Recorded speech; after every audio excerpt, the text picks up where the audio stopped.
Well, the normal answer for the foundations of Western civilization are Greek philosophy, Roman law, and Hebrew religion. But I found the more I think about it, the more I travel in Europe, and the more deeply I go into the Western canon, I see Roman Catholicism as being the expression or the thing that gathered all of these three strands together and created a civilization. I say that as someone who is not a Roman Catholic, but I am so grateful for what the Catholic Church, for all its problems and all its sins and failings, I'm grateful for what it did for Western civilization. I also see that the folkways of the peoples of the Mediterranean and of Northern Europe are also part of our civilization. The meeting of Roman civilization with the Germanic tribes formed a new synthesis that greatly enriched the West. So all these things are part of what makes the West the West.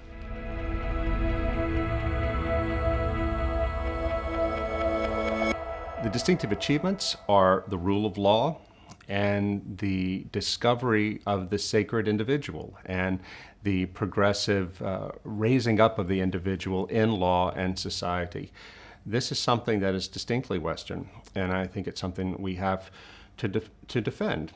I also think that the cultural achievements of the West and artistic achievements are among the greatest highlights of our civilization. I'm thinking of the Chartres Cathedral, thinking of Bach's B minor Mass. I'm thinking of the Italian Renaissance, and even closer to our own time, jazz. All of these things are achievements of the West and are things that we rightly celebrate, but they have to be passed on from generation to generation if they're going to be kept alive.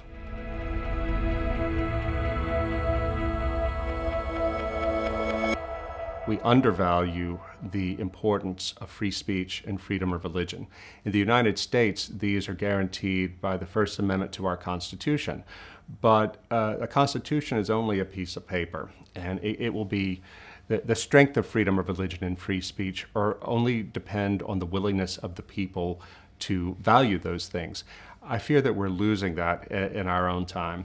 And it's also an undervalued achievement of the West that the history of our own culture and civilization. So many people today seem to think that we are tabula rasa. We just came into this world without any connections, without any past, without any history, and that we can live that way.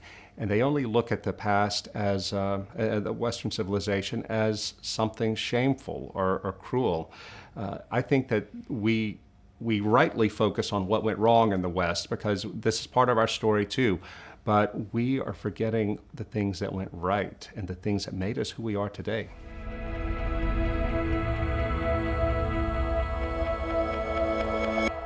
I would say, you're ungrateful. You need to be grateful. This actually happened to me once. I was giving a lecture on Dante, and after the lecture, a young woman stood up in the audience. She looked like a grad student and said, "Sir, why should any of us pay attention to Dante when he came out of a culture that was racist, sexist, the usual?" And I was startled by the question because I myself am not a big reader of poetry, but I had stumbled into Dante and it absolutely changed my life. So I told her that this is part of our heritage and that there is so much wisdom in the past embedded in the great art and literature of the past that if we blind ourselves to it because it doesn't fit our contemporary standards of political correctness, then we're closing ourselves off to a source of wisdom. And I would tell this person that think of it like going to a foreign country. If you go to a foreign city, you can't read the language, you don't understand the script maybe and all the signs. The last thing you would do is to say, these people are therefore stupid and have nothing to teach me. We should see the past that way. The past is a foreign country, but it's one that we should explore with a critical eye, certainly, but also with affection, because it's ours.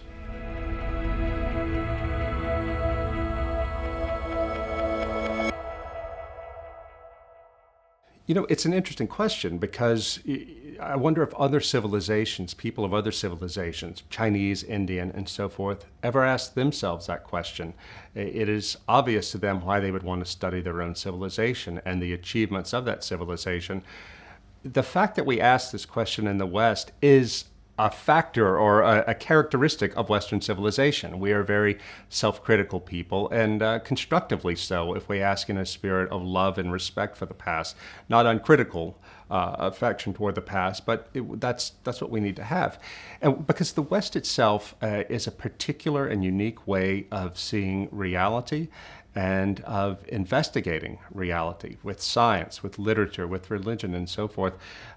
We need to avail ourselves of this so we can better understand where we have gone, who we are, and where we might go in the future. Lastly, we should study it because it's ours. Why do you study your family's history? Because it's yours. If we want to know the grand narrative of ourselves and our civilization, then we have to know about our art, about our religion, about our philosophy, history, science, and so forth. It's all part of a whole.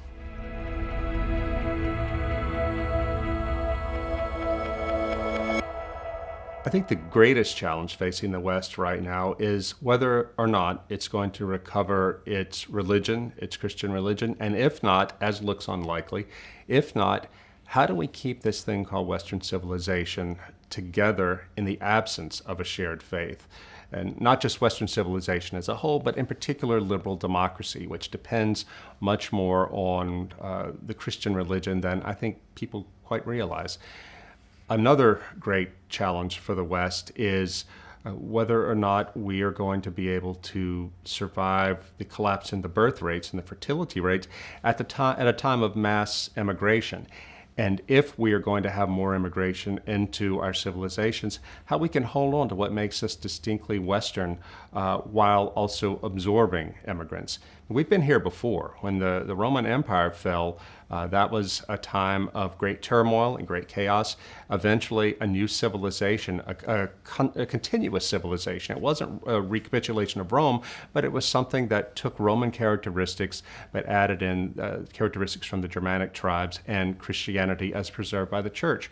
All of these things are things we're going to have to work out in real time. It's going to be painful, but these are immense challenges. We can't just sit back and let history take its course. We make history, or history makes us.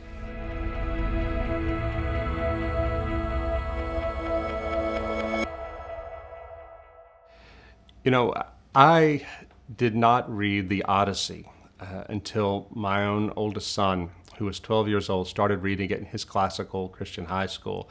And it opened my eyes to a world that had been denied me, to an inheritance, a cultural patrimony that had been denied me because I'd gone through the normal state high schools.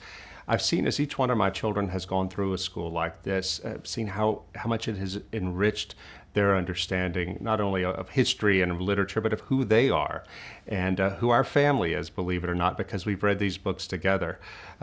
I see that this is one immense value of the classical Christian high school movement. And it is, weirdly enough, Christian. We're not seeing many classical secular high schools. I'm not quite sure why that is. The classical curriculum also teaches kids old-fashioned logic.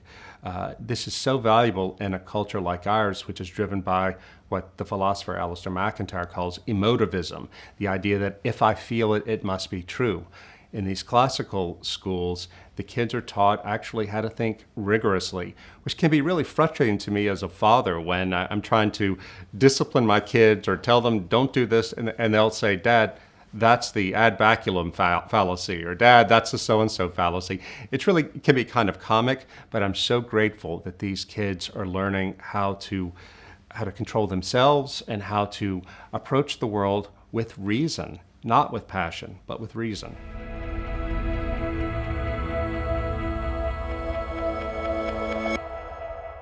In the middle of the journey of my life, I was 46 years old. I returned to my hometown in South Louisiana thinking that I was completing a circle. And I found out that things weren't as I had hoped they would be with my family, and I found myself broken and in exile in my own hometown. I got physically quite sick from all the anxiety, went through a spiritual and emotional crisis, and stumbled into Dante Alighieri and the Divine Comedy. believe it or not, reading the Divine Comedy affected a healing within me. How did Dante do that? He helped me to see myself as an exile and helped me to understand my own role in bringing myself to this point of exile. And he gave me a diagnosis, but also a prescription for how to get better. Dante helped me to see how much moral agency I had in controlling what was around me and my response to the brokenness. And I was healed because of what I learned by reading Dante and the changes that took place within me. I was able to be reconciled with my father just before he died, a blessing that I cannot possibly overstate. So Dante means a lot to me because I never imagined that as a 21st century middle-aged guy living in South Louisiana, that the experiences of a 14th century Tuscan recorded in verse, in this cathedral of verse, would be relevant to me. In fact, it was the only thing that got through to me, the beauty of his poetry.